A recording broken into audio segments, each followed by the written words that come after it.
Hey everyone, welcome to Locked On Lakers for Wednesday, a second Locked On Lakers, the one that we recorded before the Lakers signed Christian Wood late Tuesday, but it's a good show. For all the Christian Wood analysis, you can go back and listen to that other one that we did. Make sure you hear it. This one, we're talking about Trae Young and potential third superstars, figuratively and literally. Rich Paul talking about LeBron James and the scrutiny he's faced. It's a great show. We didn't want to scrap it. That's next. You are Locked On Lakers,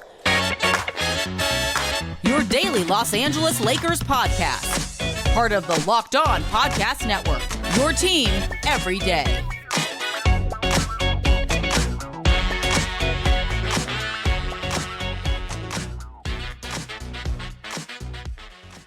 Thanks to everybody for making Locked On Lakers your first listen of every day, Monday through Friday. No matter how or where you get your podcasts, it's always going to be free. It's never going to be behind a paywall. Locked On Lakers on YouTube is where you can go to hang out with over 20,000 subscribers and be part of the conversation, be part of what guides the show. We look every day for comments and questions and things like that to try and, particularly at this time of year, really help you guys be part of the show. So as much as you want to contribute to that, leaving us questions, leaving comments, things that you want us to talk about, people you want us to have on the show, please do so. So one of the things, Andy, before we get to some of the things we're getting deeper into today, whether it's the Lakers still on the hunt for another star or some comments about LeBron James and the era that he's lived in, and really the era we're all living in now when it comes to sports media. I think we can all settle down now. Team USA apparently woke up. They looked okay. They beat Italy by 742 points Tuesday morning, and Austin Reaves played fine. Everybody played great. Mikael Bridges had, I think, 24 points at like halftime or something like that. So all seems to be well in the world again, both with Team USA and with Austin Reaves. Yeah, Austin Reaves had 12 points in this game, 3 of 4 from the field, 2 of 3 from behind the arc, hit all 4 of his free throws, tied for second highest minutes in this game of anybody in Team USA, had a few assists, I think 4 rebounds. So, the haters are going to be free, I guess, to find another hobby because as we discussed on yesterday's show, there was a lot of backlash against the darling of Team USA and, dare I say, America because of this offseason and the 2023 Lakers season Austin Reaves, a.k.a. Captain America, enjoyed. You're just going to have to find somebody else to pick on until he has another bad game, and then you can pounce. Whether that's Team USA this coming season, 3 seasons from now, whatever. Just be ready. Not saying give up on it altogether. I'm just saying for the time being, got to take a timeout. So, yeah, I mean, obviously the moral of the story here is not that it is wrong to criticize Austin Reaves or anything like that. It's just that the news cycle has spent so much time, at least my moral of the story, the news cycle spent so much time on him. It's nice for, at least for a day, for the Team USA story, both to be positive. He plays well, but I think more people were talking, at least on my Twitter feed, which really is also yours, Andy. I saw more about Bridges and more about the bounce back to against Italy and what's coming forward and this and that. It was as if Austin Reaves was just one guy who played a nice game along with his teammates. I think that's just good. Yeah. So before we get to LeBron, we've spent some time, particularly in the debate about Rob Pelinka, talking about whether or not the Lakers are moving past this question, this sort of concept, I should say, of stars first, stars last, stars in between. And, this summer they didn't go after Kyrie Irving. They didn't make some sort of convoluted play for Fred VanVleet. They didn't get involved in any trades, stuff like this, as guys have popped up. Their names haven't been involved in any of this, but you've made the point, and we certainly agree that they also didn't really have the opportunity to do that. This was not a good summer for it. there was a little note in a story about Austin Reaves that was written by Jovan Buha in The Athletic that the Lakers continue to have their radar, including Trae Young in Atlanta, depending on, quoting Jovan here, depending on how his situation unfolds in Atlanta. When you see stuff like that, how do you react? I mean, look, this was ultimately kind of a footnote in a large story about Austin Reaves and, the possibility of Reaves becoming the type of star that the Lakers often do pursue. I mean, frankly, all teams pursue, but the Lakers are always associated with stars. I'll be honest, I don't really think it's that big of a deal. I mean, every team in the league keeps tabs on every single star around the league. So, like, the idea that the Lakers would be watching Trae Young get in line with the other 29 teams, including the Hawks themselves. Other than the fact that, I mean, if you really want to start getting into the concept of Trae Young, I don't think it's a good idea. Mm-hmm. Like, the idea that they would be monitoring Trae Young isn't necessarily the same thing as them being dead set on getting Trae Young. No, monitored and interested. There's monitoring in the sense that you always want to keep up with the league, but like monitored because if he becomes available, he's somebody we would be certainly interested in kicking the tires and looking to see.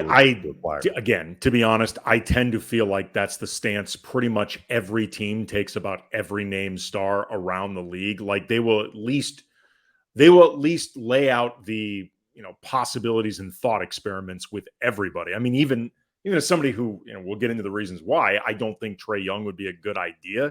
Rob Pelinka would be derelict in his duties if he's not at least laying out the pros and cons of a Trae Young were he available. I mean, that's just him doing his job. So with that in mind, it's a terrible idea. He's not the star type player that I think the Lakers would be wise to pursue, at least in my opinion. No, I don't think he is. He is a guy that I think you have to build a lot around and cover for a lot of deficiencies to make work. I think he is.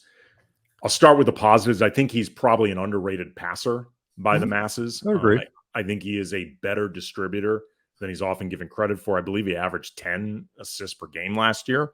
So, I mean, that counts for something. That being said, I think he's overrated in a lot of different ways. Even as a scorer, I think in certain respects, he's overrated. A lot of people think of him as this really great outside shooter because he's had some exciting, like, 40-footers.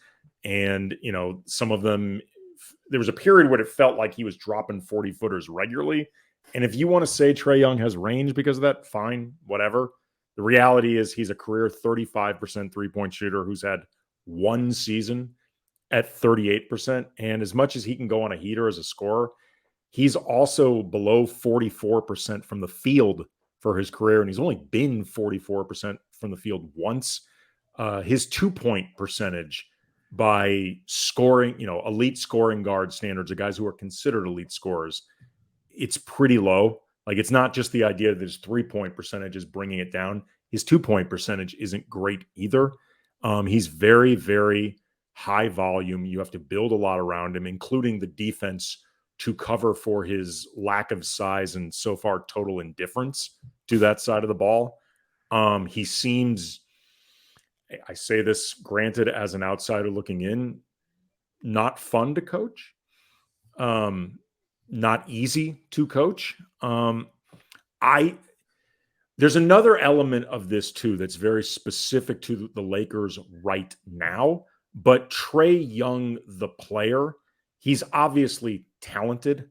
I don't think he's practical to have as one of your star players. That's just me. And it's when we were talking about, max money, this guy versus that guy, what it means, like, when you, with the Anthony Davis extension, for example, you have to be, it's not that you can't pay certain guys that have risk, injury risk, whatever it might be. You have to, like, it's unavoidable that you have to look at stuff like that and understand that, there's going to be a season where you give somebody $60 million. He's going to tear a ligament somewhere and he's going to be out for 3.5 months. And you're just like, that's it. Like, your season's going to be kind of collapsed there. and your cap is, there's nothing you can do about it. But we'll take the break here. But I think Trae Young is a perfect example of the other threshold that you need to clear to make sure a guy like this, your stars, are really the right guys. So we'll do that next. Locked On Lakers is brought to you by FanDuel, and you can get ready for the NFL season with incredible offers from FanDuel, America's #1 sportsbook. And right now, new customers can bet $5, just $5, and you get $200 in bonus bets, guaranteed. You can use those bonus bets on spreads, on player props, over-unders, all sorts of different scenarios. And all customers who bet $5, again, just $5, get $100 off the NFL Sunday Ticket from YouTube and YouTube TV. And again, that makes this the best time to join FanDuel. It's a really easy app to use, really user-friendly. You will enjoy the experience. So visit FanDuel.com/lockedon and kick off the NFL season with an offer you don't want to miss. FanDuel, the official partner of the NFL.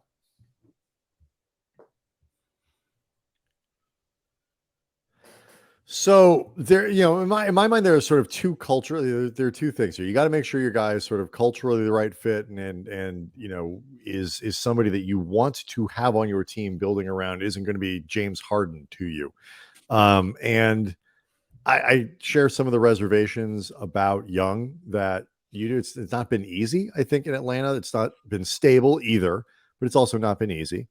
But let's just set that aside for a second. My other problem with him is I just don't think he's that guy. Like you hit on it. You have to change and pattern so much of what you do around him to accentuate his positives and cover for his negatives.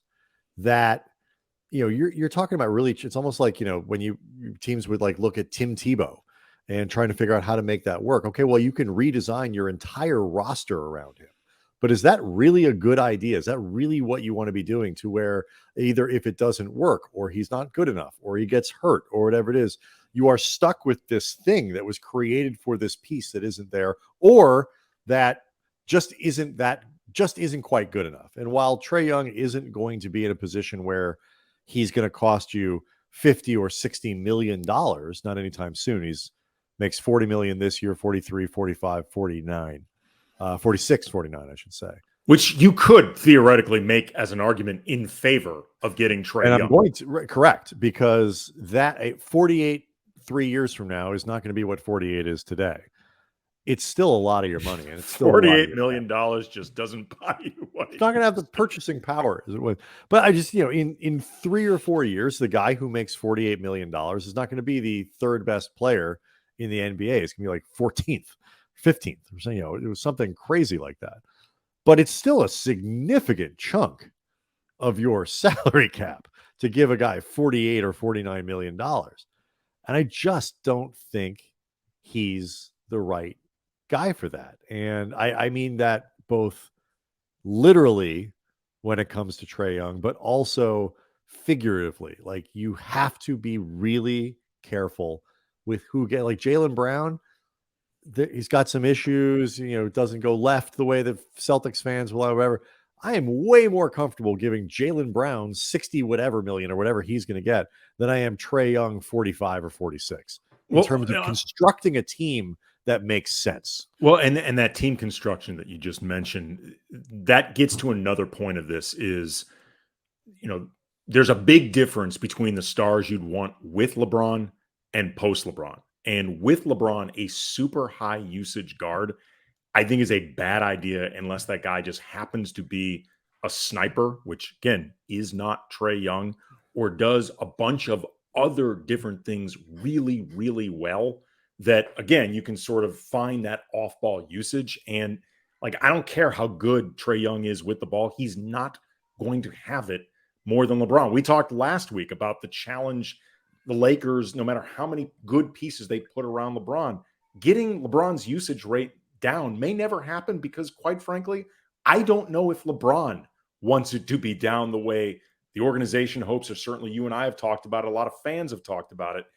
post LeBron, you can talk about the different merits of who you would bring in, like with Anthony Davis. But until you know exactly how long LeBron's playing, like adding a player who is Trae Young's style feels like a difficult experiment under the gun, given LeBron's age. And especially if you're doing something like this mid-season, like with LeBron at this age, you don't have the luxury of potentially burning a season to figure it out. Oh no, Like, you can't do something like this again. Whether you're talking, this is why part of the reason the Westbrook thing was so stupid, because you're taking somebody who is so challenging a fit with lightening somebody's load. And I think there is some question about LeBron doing it also too. Just from a basketball standpoint, it makes more sense to play LeBron fewer minutes yes, than it does to say we're going to take the ball out of your hands. When LeBron plays, you want him to have the ball because he's still better on the ball than like 98% of the league, including probably whoever it is you're bringing in to take the ball away from him. And so, that the Westbrook deal was stupid in part because it threw a grenade into this, the system that they had and the rhythms and the plans that they had and all that stuff. And you had to stop and try to figure out, okay, how do we put Russell Westbrook into that? Trae Young is a little bit different, but not different enough. no, like there are stars you could add with LeBron and AD that I think would make a lot of sense. Kyrie was actually one of them from a basketball standpoint, but Kyrie's a different player than Trae Young. For all the questions you would have about Bradley Beal from a contract perspective, durability perspective, whatever, Bradley Beal adding him mid-season would be easy with LeBron and AD. Or like, even so, he's not a star, but even somebody like D'Lo, for all of his flaws, fitting him mid-season, we just saw it, alongside LeBron and AD, not difficult to do. But like, especially with LeBron only having so many seasons left, any star that you target or really seriously consider bringing in, ease matters as much as anything else because you don't have time to F around. Yeah. Part of what makes Reaves valuable is that it's not just that he's turning into a really good player, and it's not that he can kind of behave as a sort of LeBron very, very light in the sense of he can handle the ball and he can score a little bit and he can drive and put pressure on a defense, both as a scorer and a passer and all that kind of stuff. And like, we are evolving into and he can also play defense, and he's not going to have, you don't have to adjust the rest of your role players on the floor in order to make LeBron, to make Reaves effective. LeBron is one of those guys that invents great role players because he is so effective in every facet of the game. He can turn ordinary players into very, very good players very quickly. We're leaving that era, not just in basketball, but I think in sports generally, where like the ability to do multiple things is so important. The ability, if you are a person who is very talented at one or two things, even if those two things are spectacular, the appeal of that, if you have big holes in other places, just isn't as large as it used to be. And I think that's, when they talk about Reaves as a star, I hope what they mean with the Lakers isn't that they think he can become this third star, all perennial all-star, whatever. That'd be cool.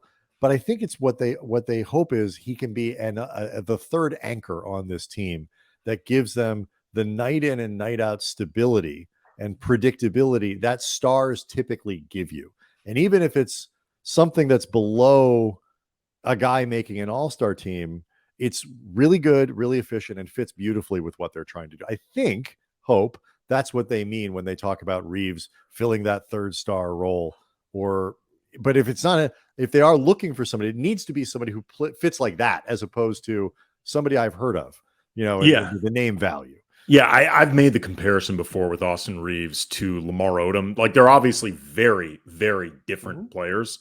And, as Reaves goes along, he might be, in certain respects, a more predictable player than LO was, even if I think LO was more talented than Austin Reaves.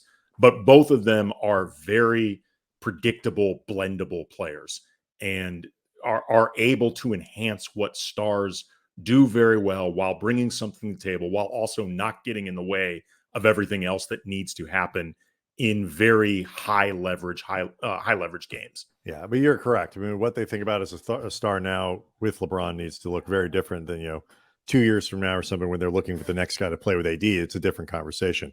But all right, so speaking of LeBron, Rich Paul had some words about LeBron that, hey, it's August, it's September, seem to have gotten some attention. We'll break it down next, but this is all about LeBron's reputation and legacy and where it stacks up and what some of the things that should actually influence it. So we'll talk about it next.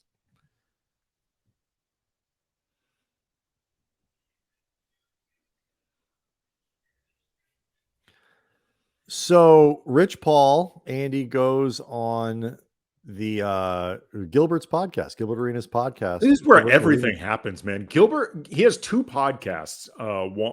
One or both, I'm not sure, with our buddy Josiah Johnson, but like everything that's where we talked about Patrick Beverley, his comments about Russell Westbrook, that the Lakers should have started him. Like everything happens in either the No Chill podcast Gilbert has or Gilbert's Arena. So, that we talked about the power of podcasts and NBA guys. Like former NBA players have a pretty good hold on this as well. And so he says, Rich Paul's on there and he says they get Gilbert, faded on that show too. Woo. Yes, they do. Michael Jordan transcended the game. When Kobe came, Kobe was a silhouette of Mike. That's everything, which is great. But LeBron is the first player to have to deal with 24/7, 365 news cycle of sports and opinions from those that's not even capable or carry the expertise to give a valid opinion. In addition to, no, I'm not going to really do it how y'all want me to do it. I'm probably going to do it how I decide to do it. We all know that don't go over well. And so you have this environment and this sports society that's created. And so now you have to root against. That's a whole other thing that Mike never had to deal with because his harshest critic was probably Peter Vesey. A few things to break down in here. Peter Vesey is sitting around going like, shots fired. What did I do? If you get that, by the way, if you're old enough to get that reference, like, you've been following the game for a little while. This got Skip going and got some other things going or whatever. But I think there are a couple things in here that are kind of incontrovertible.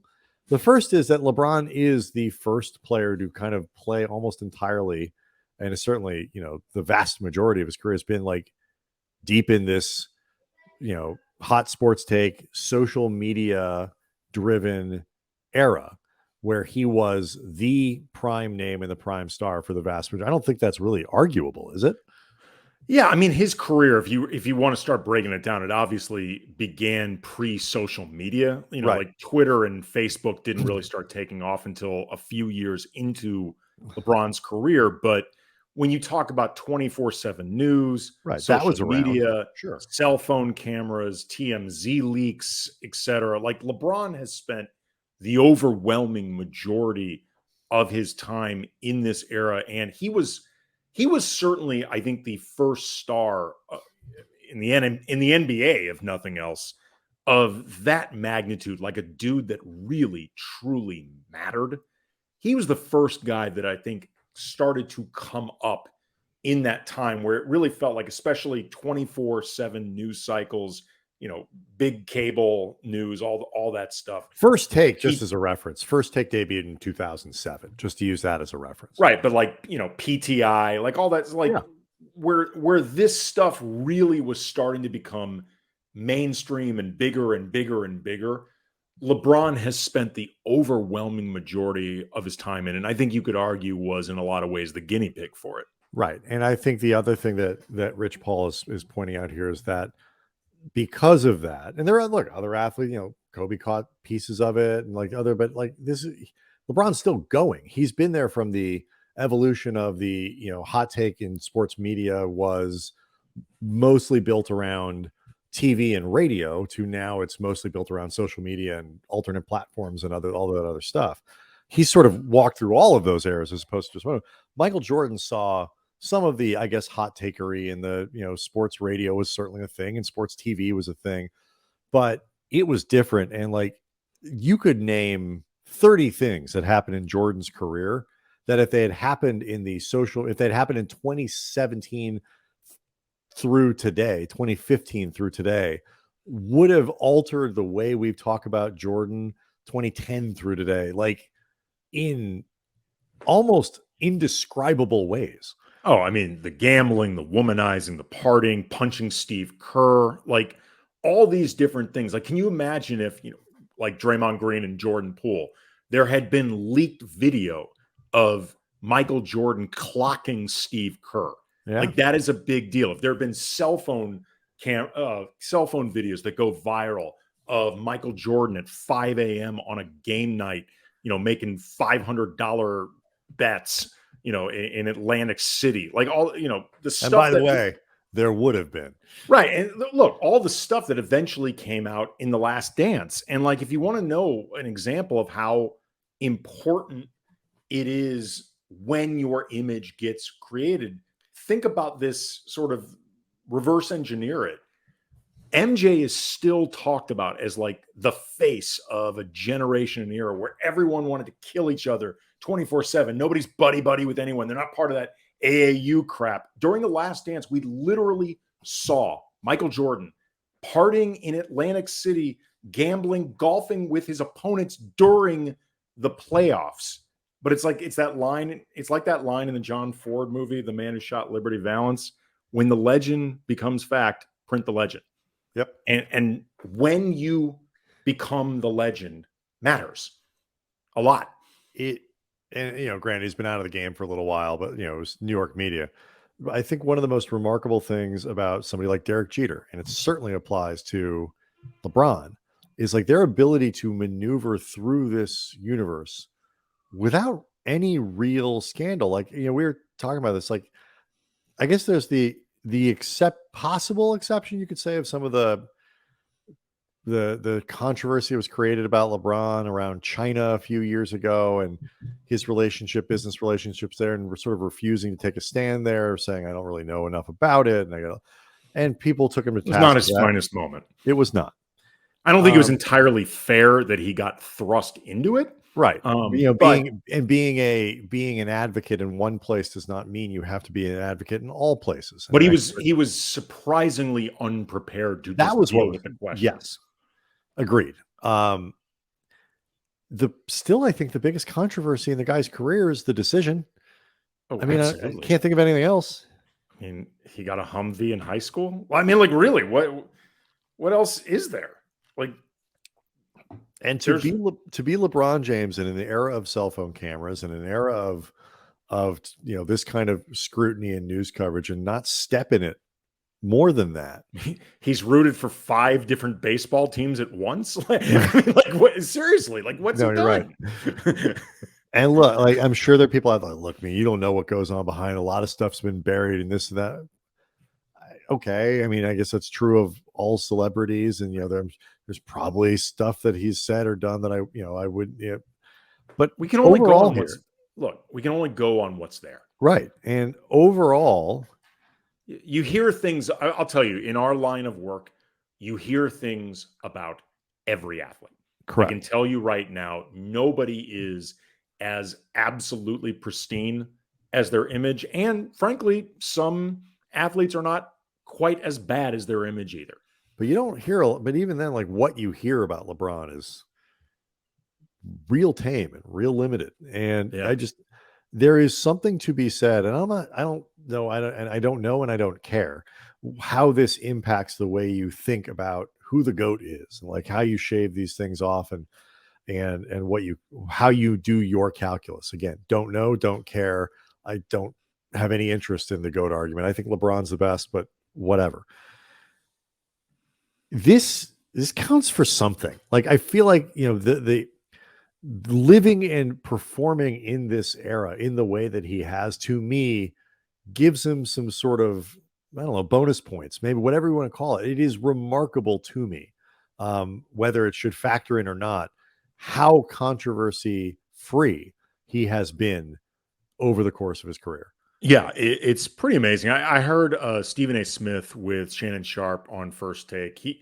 he was noting how athletes now have more resources to get their messaging out and, counter media narratives, things like that. And that MJ, because he played in a period before the NBA truly exploded to where it is now, like a truly global entity. MJ came into the league not that long after, Magic and Bird saved it. Like that, from Stephen A's perspective, MJ was more singled out and had more coverage solely on him, whereas LeBron had more superstars alongside him. So it buffered him a bit. And it's an interesting take, but I still don't agree with it. I still feel like ultimately the sheer volume of media and just stuff that has been covering LeBron dwarfs everything Michael Jordan ever went through. If you want to talk about him as just a singularly focused upon entity. Particularly, I think the biggest difference is immediacy. Yeah. Because you have this setup where it's like, it's not, even if the scrutiny is the same, not everything happened instantly. Like, you do the wrong thing, you say the wrong thing, somebody sees you do the wrong thing in a moment where you don't even know people are looking. The use of cell phone cameras now is like people just filming you no matter where you go. And if you're LeBron James, anytime somebody sees you, first thing they do is they pull out everything's just heightened now. It's all just heightened and it never stops. Navigating that world, I don't think sounds like even the slightest bit of fun, but he's done it, not flawlessly, but about as flawlessly as you can. I think realistic, like the guy, dislike the guy. I was going to say the worst thing is like some people think his school isn't doing as well as it should be in Akron. Guy built a school, for God's sakes. What are you doing? Anyway, I heard the House Party remake sucked. I guess if you want to hold something against him.